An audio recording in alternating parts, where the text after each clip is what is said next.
Wyatt Earp, Lawman or Legalized Outlaw. Wyatt Earp did not read the warrant twice. He held it under the lamplight and watched the words settle like dust in his throat. Murder. Not disturbing the peace. Not exceeding authority. The plain accusation that turned a badge into a disguise. Across the table, the deputy's hand hovered near his coat, as if he expected Wyatt to reach first. Outside, men waited, some with fear, some with satisfaction, some with the private hope that the Earp name would finally be brought low. And Wyatt knew exactly what he stood to lose. If he surrendered, he might hang his brother's death around his own neck in a courtroom that had never loved him.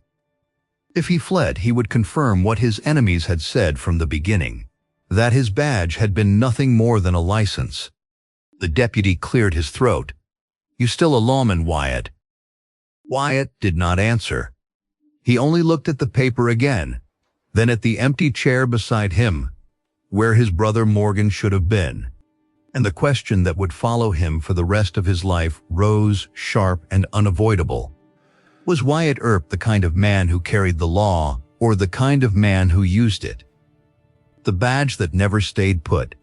Wyatt had learned early that the frontier rewarded men who could change their skin without shame. He had been a farmer's son, then a husband for a brief season that ended too soon, then a drifter with an unsteady reputation.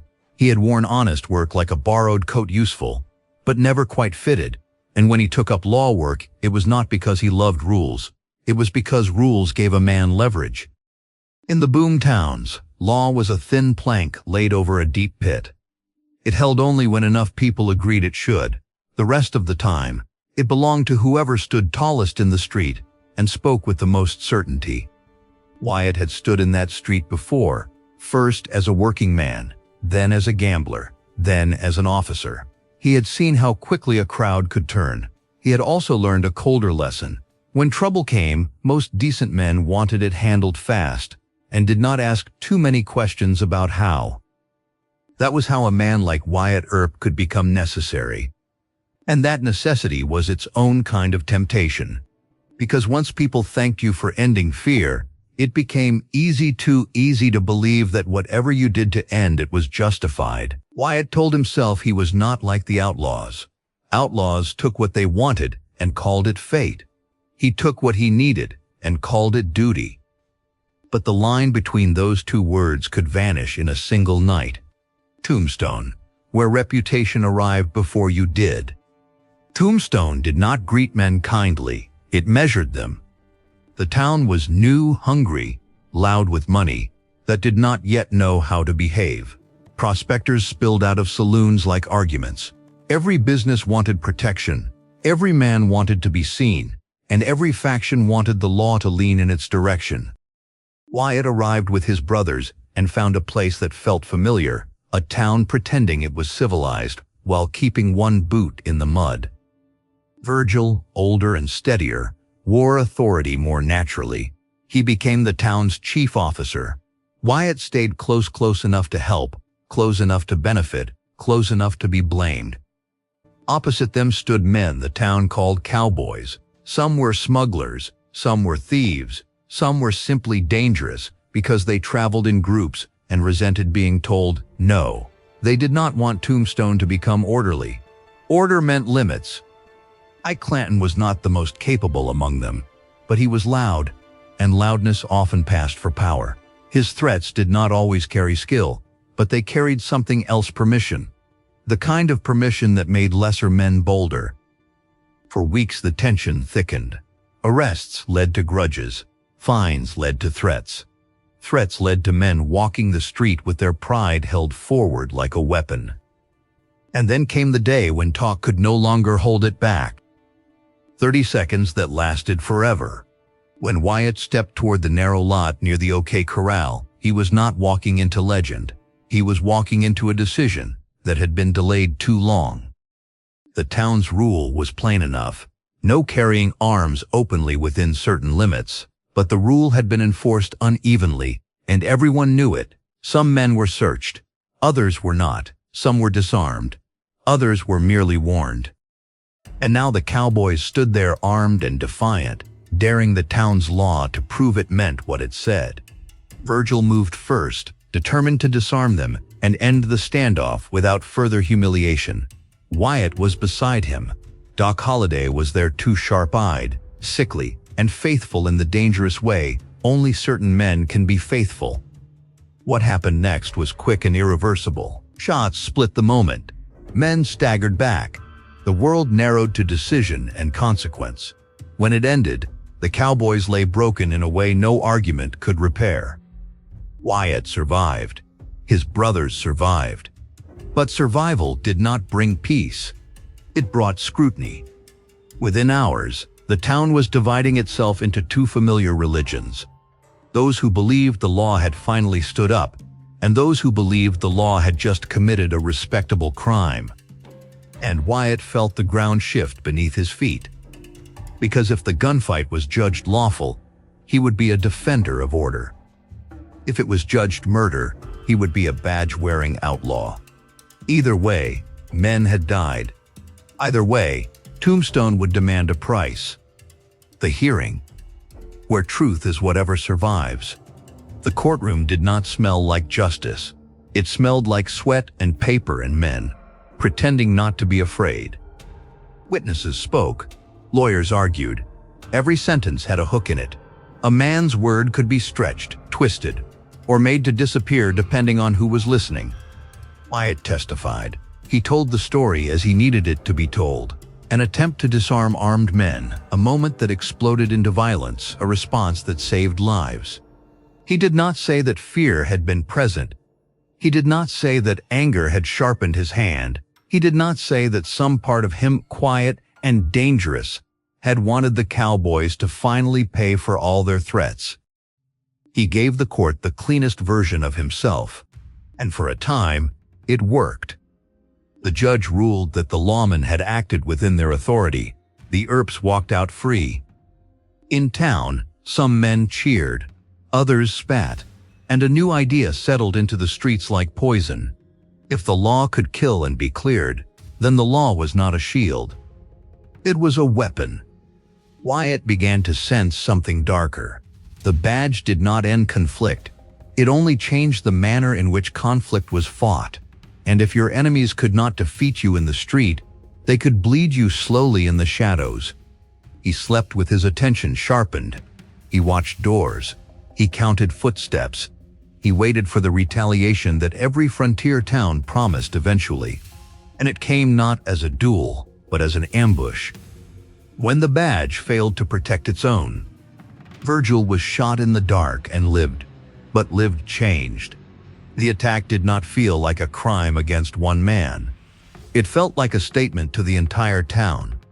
The Earps could be touched. The law could be punished. Wyatt stood near his brother afterward and listened to the sounds a proud man makes when he realizes his body will not fully obey him again. There was no glory in it, only the quiet ruin that violence leaves behind.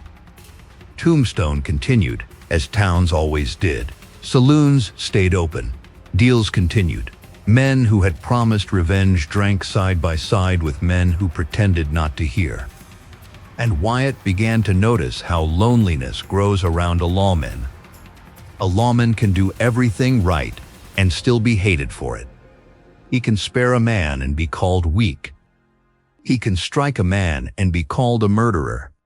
The badge does not protect a man from judgment. Sometimes it invites it.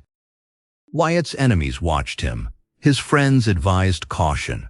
And Wyatt held himself still, trying to remain the kind of officer the court had declared him to be. But the frontier has a way of pushing a man until his patience becomes a myth. Then Morgan Earp was shot while doing something ordinary. A quiet game, a familiar room, a moment that should have been safe. Wyatt arrived too late to stop it, but not too late to see what it did to the living. He saw his brother laid low, not in a fair fight, not in open daylight, but in the coward's method the West reserved for feuds that had outgrown restraint. That night, Wyatt did not speak of justice. He spoke of certainty. And certainty is often the first step toward becoming the very thing you claim to oppose. the station, where a man chooses what he is. Wyatt took Virgil to the train. It was supposed to be a simple act: escort an injured brother away from Tombstone, away from the town that had failed to keep its own peace. But the station was not neutral ground. It was a threshold where endings happen. Wyatt had heard names.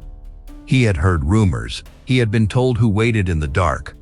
When a figure moved near the platform, Wyatt's hand went to his weapon without thinking. The moment broke open. A man fell. Then another. When it was over, the station did not feel like a place of travel. It felt like a verdict. Some would later say Wyatt had acted as an officer protecting his brother. Others would say he had executed a personal enemy under the cover of authority. Wyatt told himself there had been no choice, that if he had waited, his family would be buried one by one, that the law had already proven it could not protect them. But once a man convinces himself there is no choice, he becomes capable of almost anything. That night, Wyatt crossed the line he had spent years insisting existed. He did not announce it. He did not celebrate it. He simply stepped over it and kept walking, because turning back would have required admitting what he had become. And the town began to understand something with a chill. The Earps were no longer trying to win a legal war. They were trying to finish a personal one. The vendetta. When duty becomes a story you tell yourself.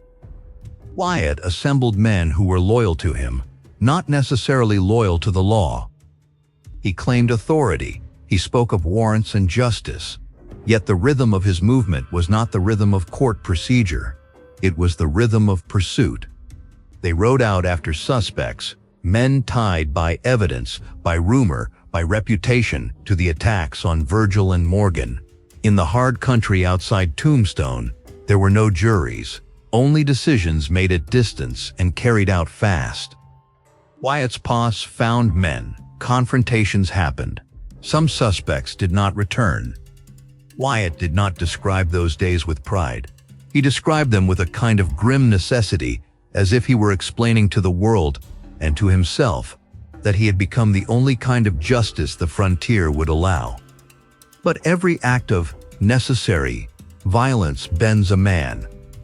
It bends the conscience first. The badge, once a symbol of restraint, becomes a stamp of approval. A signature that says, this killing is different. This killing is lawful. This killing is clean. Yet a clean killing is still a killing. And the West, though it often forgave violence, never let a man entirely escape what violence did to his spirit. Wyatt began to feel it in quiet moments. In the pause before sleep. In the way his eyes searched the dark even when no one was there. In the fact that he stopped speaking of the future as if he expected to have one. He was not afraid of dying. He was afraid of being judged by courts, by history, by his own memory. And then the law did what it always did. When a man became inconvenient, it turned on him. Warrants were issued. Charges were spoken aloud. The word murder returned, now aimed at the man who had once carried arrests in his pocket like a tool. Wyatt Earp was a deputy marshal, yes, but now he was also a fugitive, which meant the central question had sharpened to its final edge. Had he been enforcing the law, or only borrowing it? The last decision, surrender or exile. That is where the warrant lay on the table, and the deputy waited for Wyatt's answer. Wyatt looked at the paper and felt how strange it was that ink could threaten a man more than bullets. Bullets ended a life. Ink followed you. If he surrendered, he would have to trust a system that had already failed his family. He would have to stand before men who might be bought, men who might resent him, men who might want him punished not for what he had done, but for what he represented.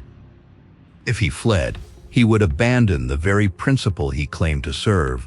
He would become what his enemies called him, a man who kills, then rides away behind the language of authority. He thought of Morgan, not as a symbol, but as a brother laughing over small things, as a man with ordinary hopes that had been taken from him. Wyatt thought of Virgil's ruined strength. He thought of his own hands steady, capable, and now permanently stained by decisions that could not be reversed. The deputy leaned forward. "You gonna answer me, Wyatt?" Wyatt folded the warrant slowly, as though the act itself were a kind of respect. "I've been called a lot of things," he said. His voice was controlled, not theatrical. "If I stand here and wait for the courts, I'll be buried before the ink is dry." "That a confession?" the deputy asked. Wyatt's eyes lifted. "It's an understanding." He stood. For a moment, it seemed the room might erupt. But Wyatt did not reach for his weapon. He reached for his coat. He walked out, not in triumph, not in panic, but with the resignation of a man who has realized that the frontier does not always allow a lawful ending. He chose exile. And in choosing exile, he chose the only outcome that could keep him alive, and keep the question alive with him. The end of the West does not end its judgment. Years later, far from Tombstone, Wyatt would hear his name spoken in tones that did not match the truth.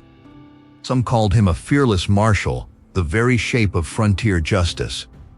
Some called him a killer with a badge, no better than the men he hunted. Wyatt did not correct them as often as he should have. Perhaps he was tired. Perhaps he understood that legends, once born, do not obey their creators. Or perhaps some part of him wanted the legend, wanted a clean version of himself to exist somewhere, even if it was not in his own memory. He had lived long enough to see the West begin to harden into history. He saw people turn chaos into stories that made sense. He saw audiences prefer simple answers, hero or villain, lawman or outlaw. But the truth of Wyatt Earp was not simple. He had served as law when law was needed. He had also taken advantage of law when it served him.